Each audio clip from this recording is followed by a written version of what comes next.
O'zbekistondagi Islom sivilizatsiyasi markazida Markaziy Osiyoning tarixiy va madaniy merosi, yagona o'tmish, umumiy kelajak mavzusida Markaziy Osiyo davlatlari tarixchilari ikkinchi forumi bo'lib o'tdi. Forum Markaziy Osiyo umumiy ma'naviy ma'rifiy meros, umumiy kelajak xalqaro kongressi doirasida tashkil qilindi. Bugungi xalqaro anjuman mana o'z ishini boshladi. Hozir mehmonlarimiz mana shu Tojikiston, Ozarbayjon, Turkmaniston, Qozog'iston, Qirg'izistondan kelgan barcha mehmonlarimiz mana shu Islom sivilizatsiyasi markazini binosi, uni tarkibidagi muzey, kutubxonalari bilan tanishmoqdalar. Hozirgi birinchi biz ularning ko'zlaridan hayratni ko'ryapmiz. Ya'ni mana shu muzeyni mazmun mohiyati, muzeyni dizayni, shu bilan birga mana bu yerda berilayotgan ma'lumotlarni xilma-xilligi albatta ularga yoqayapti deb o'ylaymiz. Bugungi kongressda misol uchun o'sha Markaziy Osiyoning 5 ta davlatidan Qozog'iston, Qirg'iziston, Tojikiston, Turkmaniston, shuningdek o'zbekistonlik olimlar, Ozarbayjondan kelgan mutaxassislar ishtirok etyaptilar. Bugun mana har bir yo'nalishlar, sohalar bo'yicha plenum yig'ilishlari bo'lib o'tyapti. Fanlar akademiyasining prezidentlari, diniy idoraning demak rahbarlari, yoshlar bo'yicha kutubxona sohasidagi, muzey sohasidagi yirik mutaxassislar demak o'zlarining fikr mulohazalarini bildiryapti. U fikr mulohazalar bilan bildirish bilan birgalikda muzeyda ko'rgan ekspozitsiyani ko'rib tanishdi. O'sha tanish chog'idagi taassurotlarini o'rtoqlashyapti. Haqiqatdan ham mana shu kongress qaysidir ma'noda O'zbekistondagi Islom sivilizatsiya markazini mana shu prezidentimiz tomonidan tashkil etilgan, tashabbusi bilan tashkil etilgan mana shunday muhtasham madaniy maskan bilan Markaziy Osiyo olimlarini, shu bilan birga ozarbayjonlik olimlarni qaysidir ma'noda tanishtirish ham bo'ldi. Mazkur forum Markaziy Osiyo davlatlari tarixchilarining ilmiy hamkorligini yangi bosqichga olib chiqish, tarix fanining integratsiyalashuvi va umumiy ilmiy yo'nalishlarni belgilashda muhim ahamiyat kasb etmoqda. Tadbirda O'zbekiston, Qozog'iston, Qirg'iziston, Tojikiston, Turkmaniston va Ozarbayjonning fanlar akademiyalari, tarix institutlari hamda yetakchi olimlari ishtirok etdi. O'zbekiston rahbariyati masalan Toshkentdagi Islom sivilizatsiyasi markazi degan yirik majmuani bir necha yildan beri barpo qilyapti. Bu yerda ko'plab olimlar, tarixchi, arxeolog, san'atshunos, adabiyotchilar ishlab yotibdi. Bu maskan bugungi kunda umumiy madaniy, ma'naviy, ma'rifiy merosimiz bo'yicha mintaqaviy yig'ilish bo'lyapti. Butun O'rta Osiyo mintaqasidan yirik olimlar chaqirilgan. 2-3 kun davomida bular mintaqamiz qanday usullar bilan, qanday yo'sinda integratsiya qila oladi, dunyoga o'zini bir o'lka sifatida ko'rsata oladi, bir qadimgi o'zining ham geografik, ham madaniy, ham tarixiy jihatdan yaxlit bo'lganligini qanday ko'rsata oladi. Shular ustida gap ketadi, shular ustida tortishuvlar, ilmiy bahslar, munozaralar bo'ladi. Mana shu yerda yig'ilib turibmiz. Bundan keyin bu Markaziy Osiyo hamda Ozarbayjon o'lkalaridan kelgan madaniyat vazirlari, hukumat vakillari kelgan. Bular ham o'zaro siyosiy ko'lamda, siyosiy darajada muhokama qiladigan munosabatlar, muhokama qilinadigan masalalar bor. Barcha mana shu ekspozitsiya bo'limlari bilan tanishmoqdalar va biz hozir yig'ilishlarimiz boshlanadi. Va biz bu yerda juda ko'p olimlarni ko'ryapmiz. Bu tarix, arxeologiya, madaniyatshunoslik, muzeyshunoslik. Juda ham mana shu turli toifadagi olimlarimizni bu yerga kelishlari biz uchun katta bir sharaf. Ya'ni ular bu yerda nafaqatgina O'zbekistonni, mana shu Markaziy Osiyo tarixini ko'radilar. Markaziy Osiyo tarixi bilan birgalikda biz hammamiz birgalikda yaratgan tarixni mana shu yerda ko'rmoqdalar. Chunki biz mana shu qardosh mamlakatlar bilan azaldan birga yashaganmiz. Tilimiz, dinimiz, urf-odatlarimiz, qadriyatlarimiz har doim hamkorlikda, birgalikda rivojlanib borgan.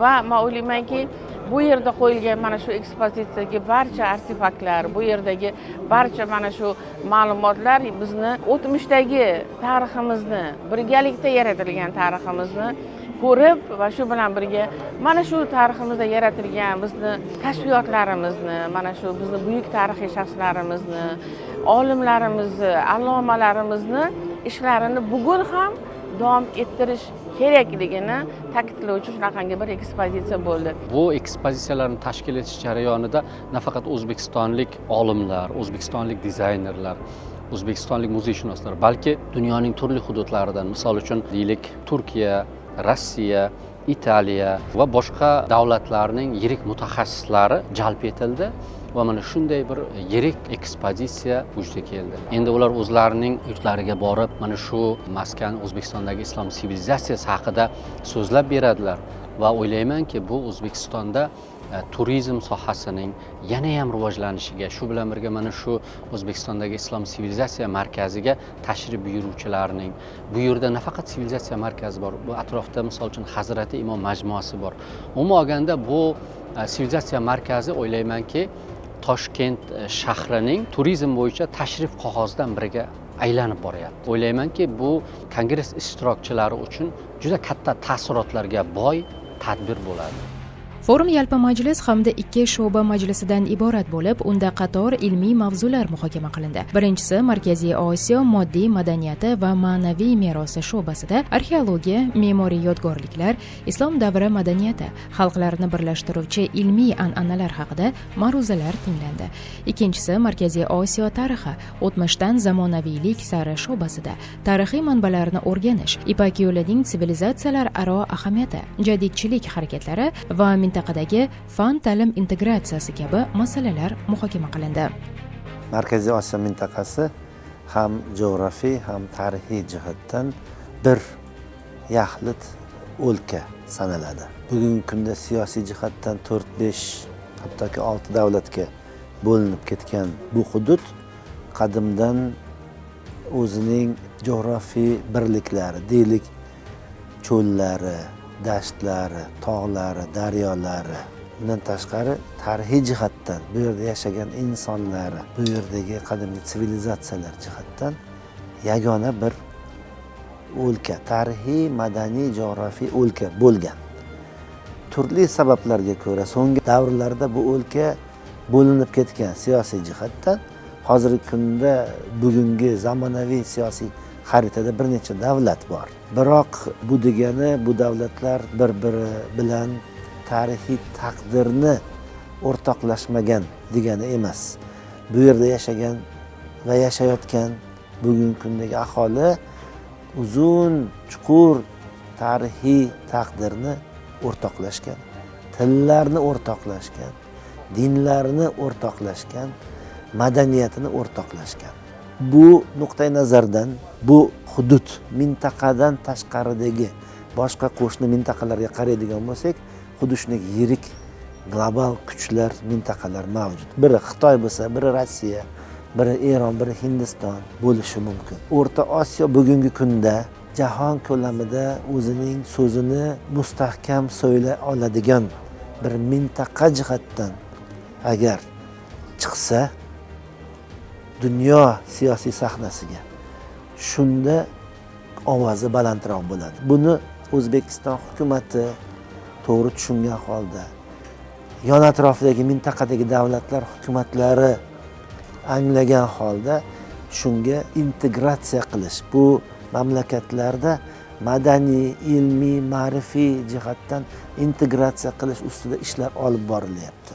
Forum doirasida ilmiy muassasalar o'rtasida qo'shma tadqiqotlar, arxeologik ekspeditsiyalar va tarixiy manbalarni raqamlashtirish bo'yicha hamkorlik yo'nalishlari belgilab olindi. Anjumanda so'zga chiqqan olimlar Markaziy Osiyo tarixi yagona sivilizatsion jarayon ekanini ta'kidlab, bugungi fan oldidagi asosiy vazifa umumiy tarixiy hujjatlar va manbalarni yangi ilmiy yondashuvlar asosida tahlil etish ekanini qayd etdilar.